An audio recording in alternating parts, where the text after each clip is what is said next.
ఈరోజు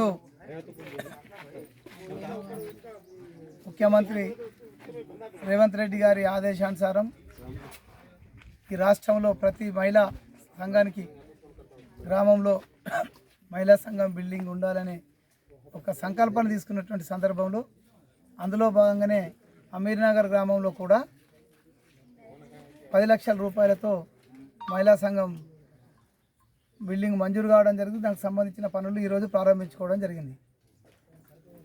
ఈ రాష్ట్రంలో మహిళల సంక్షేమం కోసం, మహిళల ఉన్నతి కొరకు రాష్ట్ర ముఖ్యమంత్రి చేస్తున్నటువంటి కార్యక్రమాలను,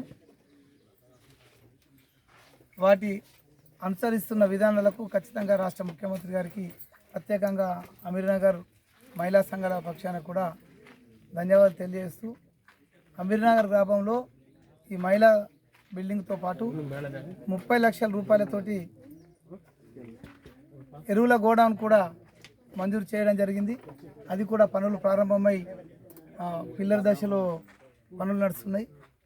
ఈ గ్రామానికి సంబంధించిన సబ్ స్టేషన్కి సంబంధించి కూడా ప్రభుత్వానికి ప్రపోజల్ పంపించినాం. దాదాపు అన్ని కార్యక్రమాలు పూర్తయి రాష్ట్ర మంత్రి గారు బట్టి విక్రమార్క గారు, అదేవిధంగా పెద్దలు సుదర్శన్ రెడ్డి గారు, మహేష్ కుమార్ గౌడ్ గారి సారథ్యంలో మన గ్రామంతో పాటు ఈ జిల్లాలో ఉన్న అన్ని అభివృద్ధి కార్యక్రమాలు ముందుకు తీసుకెళ్లే విధంగా ముందుకెళ్తాం. ఖచ్చితంగా అమీర్నగర్ గ్రామానికి కూడా ఖచ్చితంగా అవసరం ఉన్నటువంటి పరిస్థితి సబ్ స్టేషన్. ఆ సబ్ స్టేషన్ మంజూరు కూడా కృషి చేస్తాం.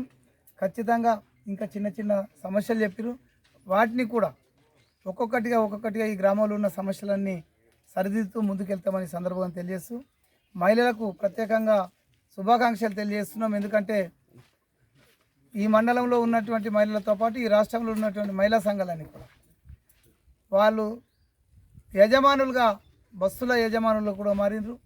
అదేవిధంగా సౌర విద్యుత్తు రంగంలోకి వెళ్ళిరు. అదేవిధంగా అన్ని రంగాలలో, అంటే గతంలో అక్కడక్కడ ఒక్కొక్కటి ఇచ్చేటటువంటి సందర్భంలో ఉన్నటువంటి ప్యాడీ ప్రొక్యూర్మెంట్ సెంటర్లను ఈరోజు సగం కంటే ఎక్కువ మహిళా సంఘాలకే